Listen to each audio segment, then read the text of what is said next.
What's up? It's Wednesday, and I'm Danny still, and it's my day of the week. The topic this week is dysphoria, and I'm gonna talk about it. That's what you do on a discussion collab channel. My partner and dysphoria.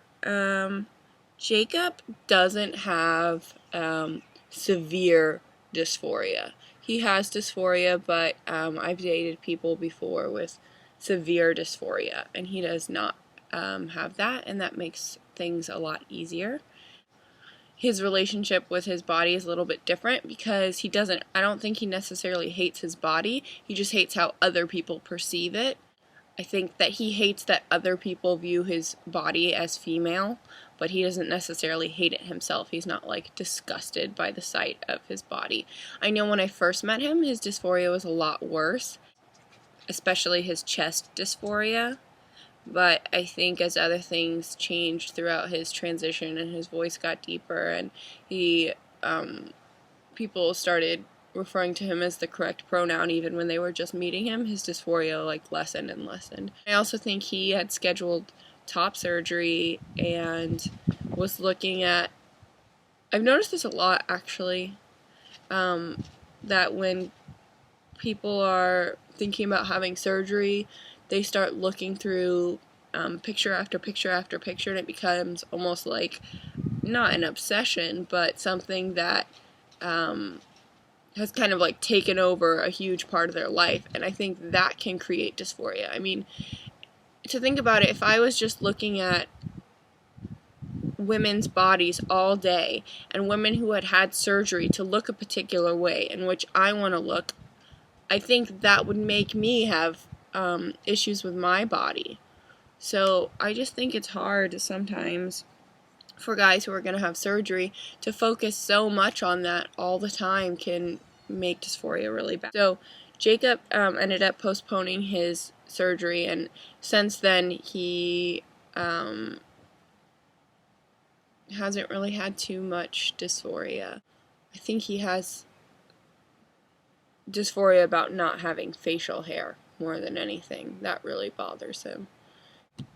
When it comes to comforting, I don't really say that much other than,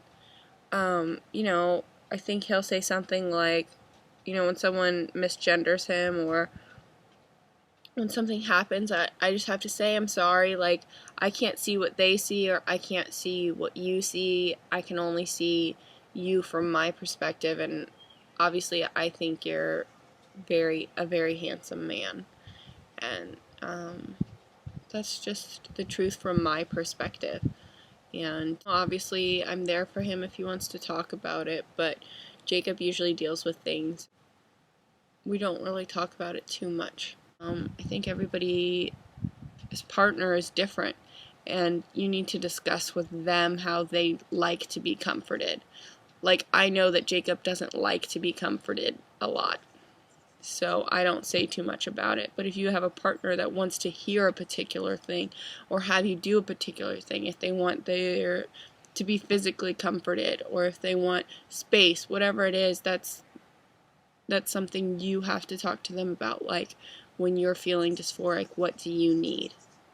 In the beginning, sometimes it would put some distance between us because he would be worrying so much about it and feeling it a lot more, so he couldn't really be affectionate, and that can be really difficult for me.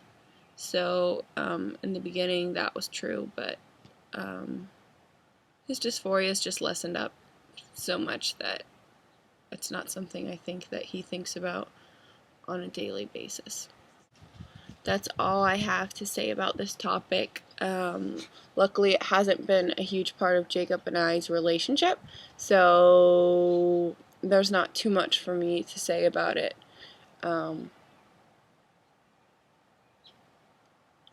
I think the major thing is just understanding your partner, understanding what they need when they feel dysphoria, and letting them know that you feel it's valid. Okay, I think that's it. Yeah. So, okay. This is getting awkward between me and you now. I have to go. Goodbye.